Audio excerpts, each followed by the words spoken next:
यह हिंसा और शक्ति पर आधारित है। गांधी जी ऐसी व्यवस्था की कल्पना करते थे जो शक्ति और हिंसा पर आधारित राज्य स्वयं समाप्त हो जाएगा। हिंसा पर आधारित राज्य को गांधी हिंसा से नहीं मिटाना चाहते थे, इसलिए उग्र अराजकतावादियों की श्रेणी में हो जाते हैं। गांधी को अराजकतावादी भी कहा जाता है, उग्र अराजकतावादी करता है। कुछ लोग उन्हें अराजकतावादियों की श्रेणी में खड़ा करते हैं, साम्यवादी श्रेणियों के खड़ा करने की बात करते हैं, लेकिन गांधी न समाजवादी थे, न साम्यवादी थे, न गांधी अराजकतावादी थे। गांधी राम राज्य की परिकल्पना करते हैं और राम राज्य को आदर्श मानते हैं। गांधी का राम राज्य आत्मा को अनुशासित करने का नाम है। गांधी ने राज्य की अवस्था न हो, जैसे महाभारत में कहा गया, न वै राजा न राजासी न च दंडो न च दांडिका धर्मण्यो प्रजा सर्वे रक्षन्ते स्म परस्परम। न राजा की इच्छा है, न दंड की इच्छा है, न न्याय की इच्छा है। समस्त जनता राज्य के रूप में धर्म के आचार पर अर्थात अधिकार और कर्तव्य के आधार पर संचालित होती है।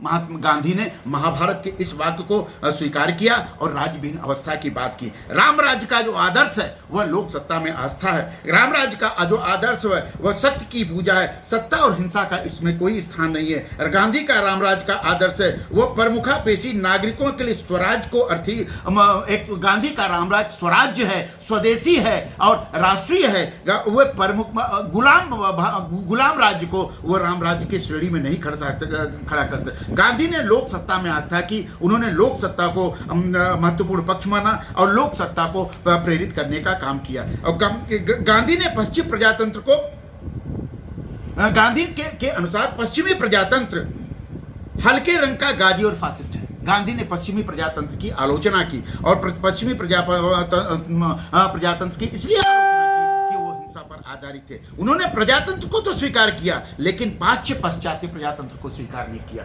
पश्चिम के प्रजातंत्र को स्वीकार नहीं किया, क्योंकि उसमें हिंसा की बू आती है। गांधी का प्रजातंत्र लोक सत्तात्मक प्रजातंत्र है, जिसमें लोक की महत्वपूर्ण भावना है। गांधी का पूरा राजनीतिक चिंतन राष्ट्रीय न होकर के अंतर्राष्ट्रीय है। उन्होंने संकीर्ण राष्ट्रवाद का विरोध किया। उन्होंने राष्ट्रीयता को मानव प्रेम के रूप में देखा। उन्होंने राष्ट्रीयता को मानव का आधार बनाया। कोई भी राष्ट्रीयता तभी आगे बढ़ सकती है, कोई भी राष्ट्रीयता तभी संपूर्ण हो सकती है जब उसमें मानव का समावेश हो, मानव पर कोई थोपा ना जा सके कुछ भी। ऐसी राष्ट्रीयता की बात गांधी करते हैं। गांधी का राष्ट्रवाद वैचारिक गतिशीलता का प्रतीक है। अगर आप गांधी को राष्ट्रवाद को समझे तो गांधी से बड़ा राष्ट्रवादी इस भारत में कौन हुआ?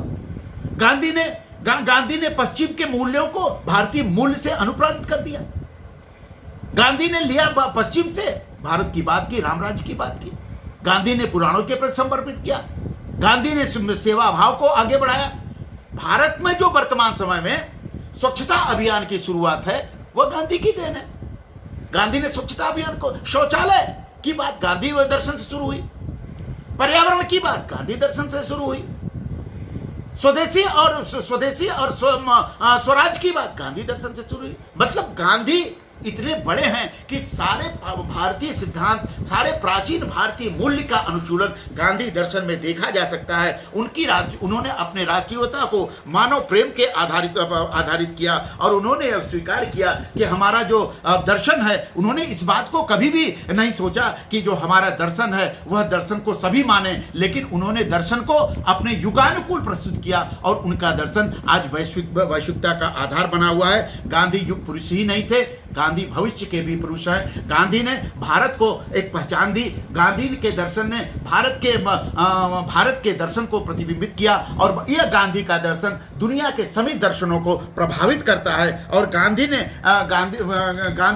आज जो है वर्तमान समय में गांधी एक आवश्यकता के रूप में खड़े हैं। हर आदमी गांधी का नाम लेता है, चाहे अमेरिका जैसा अत्यंत उच्च पूंजीवादी देश हो या रूस जैसा अत्यंत साम्यवादी देश हो, वहां गांधी पूजे जाते हैं, गांधी को माना जाता है। पूरी दुनिया में अगर प्रतीक के रूप में कहीं गांधी खड़े हैं तो प्रतीक के रूप में कोई भारतीय खड़ा है तो गांधी खड़े हैं। इसलिए गांधी का 150वां वर्ष इस समय मनाया जा रहा है। हम गांधी को याद करते हैं। गांधी को संकीर्ण आधार पर नहीं देखना चाहिए। गांधीवाद एक ऐसा शब्द है जो गांधी को कमजोर करता है। गांधीगिरी एक ऐसा शब्द है जो गांधी को कमजोर करता है। गांधी एक विराट हैं। गांधी ने दीनदयाल को प्रभावित किया, गांधी ने दत्तोपंत ठेंगड़ी को प्रभावित किया, गांधी ने भारत के दक्षिणपंथी जो विचारधारा उसको प्रभावित किया।